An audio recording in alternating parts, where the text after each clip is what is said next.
Hi friends, గ్రాఫ్లో అయితే చాలా చేంజెస్ అయితే వచ్చాయి. దాని గురించి క్లియర్గా అయితే ఇక్కడ డిస్కషన్ చేద్దాం. దానికంటే ముందు మీరు ఇంకొకవేళ నా ఛానల్ సబ్స్క్రైబ్ చేసుకోతే ప్లీజ్ అండి ఛానల్ సబ్స్క్రైబ్ చేయండి, అట్లా వీడియోని లైక్ చేయండి. ఎందుకంటే ఈ డేటా కోసం ఎన్నో వెబ్సైట్స్కి వెళ్ళేసి డేటాను తీసుకొచ్చి నీట్గా గ్రాఫ్ రిప్రజెంట్ చేస్తున్నా. సో మీ దగ్గర నుంచి నేను ఎక్స్పెక్ట్ చేస్తుంది కేవలం నా ఛానల్ని సబ్స్క్రైబ్ చేయండి, అట్లా వీడియోని లైక్ చేయండి.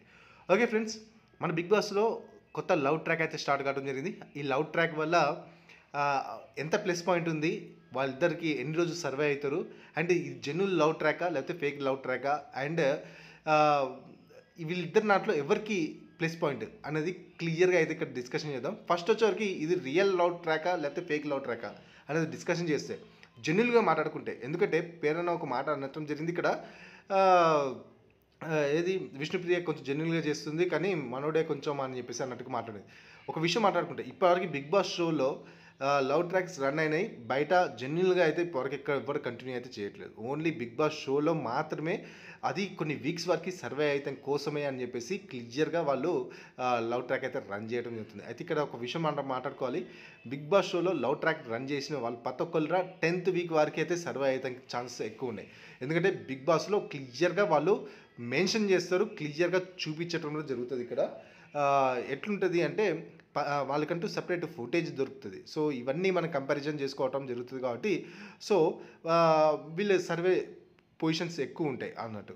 సో అందుకని చెప్పేసి వీళ్ళిద్దరూ లవ్ ట్రాక్ని రన్ చేస్తున్నారని చెప్పేసి క్లియర్గా చెప్పుకోవచ్చు. అయితే వీళ్ళిద్దరి నాట్లో ఎవరికి ఎక్కువ ప్లస్ పాయింట్ అని చెప్పేసి మనం మాట్లాడుకుంటాం. వీళ్ళిద్దరి నాట్లో ఎక్కువ ప్లస్ పాయింట్ ఎవరికి అంటే మోస్ట్లీ ఇద్దరికి తెలియదు ఎట్లా సిచ్యువేషన్ ఉంది, బయట ఎట్లా ఓటింగ్స్ పడుతున్నాయి, ఎవరు ఫస్ట్ పొజిషన్లో ఉన్నారు, వీళ్ళిద్దరితో కంపారిజన్ చేసుకుంటే ఎవరికి ఎక్కువ ఓటింగ్స్ వస్తున్నాయి వీళ్ళల్లో అని చెప్పేసి ఇద్దరికి ఐడియా లేదు కాబట్టి. అయితే వైట్ కార్డ్ ఎంట్రీస్లో క్లియర్గా తెలుస్తుంది వీళ్ళు ఎవరు పొజిషన్లో ఎవరెవరు ఉన్నారు, ఎట్లున్నారు అని చెప్పేసి. అయితే ఇప్పటి ప్రస్తుతం అయితే చూసుకుంటే పృథ్వీరాజ్కి అయితే ప్లస్ పాయింట్ అని చెప్పాలి. ఎందుకంటే పృథ్వీరాజు కొన్ని సినారియోస్లో చూసుకుంటే తను డేంజర్ జోన్లోకి పోయి మళ్ళీ బయటకు వస్తున్న సినారియోస్ ఉన్నాయి. ఎందుకంటే తన గేమ్స్ టాస్క్ని బేస్ చేసుకొని కొంచెం ప్లస్ పాయింట్లోకి వస్తున్నాడు అని చెప్పేసి మనం క్లియర్గా మాట్లాడుకోవచ్చు.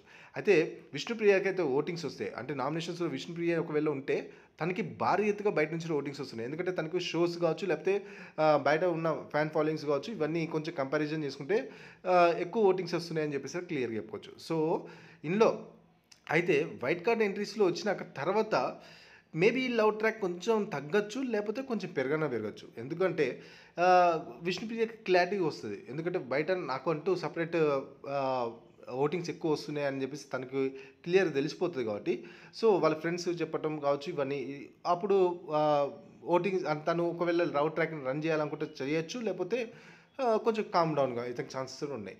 సో ఈ విధంగా చూసుకుంటే విష్ణుప్రియకి కొంచెం లవ్ ట్రాక్ వల్ల ప్లస్ పాయింట్ ఏం లేదు, అంటే సర్వే అవుతారు అని చెప్పాలి. అండ్ పృథ్వీకి అయితే సర్వే లవ్ ట్రాక్ వల్ల ప్లస్ పాయింట్ చాలా ఎక్కువ ప్లస్ పాయింట్ ఉందని చెప్పేసి క్లియర్గా మనం మాట్లాడుకోవచ్చు. అయితే గ్రాఫ్ చూసుకుంటే ఒకసారి గ్రాఫ్లో ఇవాళ ఫస్ట్ పొజిషన్లో ఎవరున్నా లీస్ట్లో ఉన్న ఇద్దరు గురించి మనం మాట్లాడుకోవాలి. ఫస్ట్ పొజిషన్లో ఆల్ టైమ్ రికార్డ్ అని చెప్పుకోవాలి, ఓటింగ్స్ అయితే భారీ ఎత్తుగా వస్తున్నాయని చెప్పాలి. ఎందుకంటే నబిల్కి ఈ వీక్ వచ్చిన ఫుటేజ్ ఇప్పటివరకు ఎవరికి రాలే అని చెప్పాలి. ఎందుకంటే ప్రతి నాట్లో నబిల్ని పాయింట్ ఆఫ్ చేయడం కావచ్చు, లేకపోతే నామినేషన్స్లో కావచ్చు, లేకపోతే ఎక్కడ చూసినా కానీ నబిల్ని తీసుకురావడం, అండ్ నబిల్రా దాన్ని తగ్గట్టుగానే కౌంటర్ చేయడం కావచ్చు, లేకపోతే ఇవన్నీ చేయడం వల్ల నబిల్కి భారీ ఎత్తుగా ఓటింగ్స్ అయితే వస్తున్నాయని చెప్పేసి క్లియర్గా చెప్పుకోవచ్చు.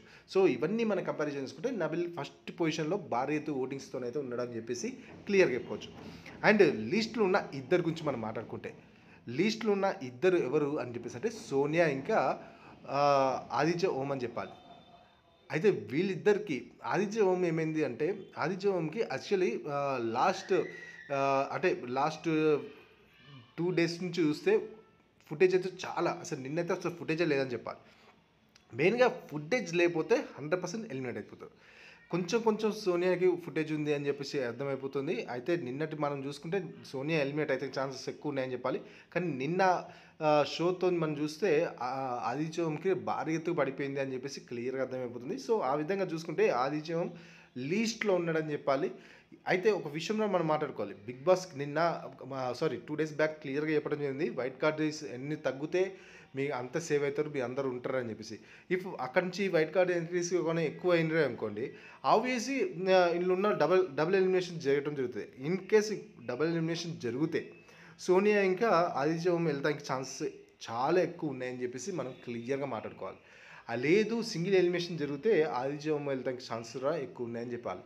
ఎందుకంటే తనకు ఫుటేజ్ రావటం తక్కువైంది అండ్ తనే నామినేషన్స్లో నేను ఈసారి వెళ్ళిపోతానని చెప్పేసి అండ్ తన హెల్త్ అండ్ తన ఏజ్ ప్రియారిటీ ఇవన్నీ సపోర్ట్ చేయట్లేదు అని చెప్పేసి క్లియర్గా అర్థమవుతుంది. సో ఇవన్నీ మనం కంపారిజన్ చేసుకుంటే ఆదిత్య ఓం ఎలిమినేట్ అయితే ఛాన్సెస్ ఉన్నాయి అండ్ డబుల్ ఎలిమినేషన్ అయితే సోనియా ఆదిత్య ఓం ఇద్దరు కలిసి ఎలిమినేట్ అయితే ఛాన్సెస్ ఎక్కువ ఉన్నాయని చెప్పేసి క్లియర్గా అయితే అర్థమవుతుంది. సో మీ ఉద్దేశంలో ఎవరు ఎలిమినేట్ అవుతారు అనుకుంటారు అనేది కింద కామెంట్ బాక్స్లో మెసేజ్ చేయండి అండ్ ప్లీజ్ వీడియోని లైక్ చేయండి, ఛానల్ సబ్స్క్రైబ్ చేయండి. Okay friends, bye.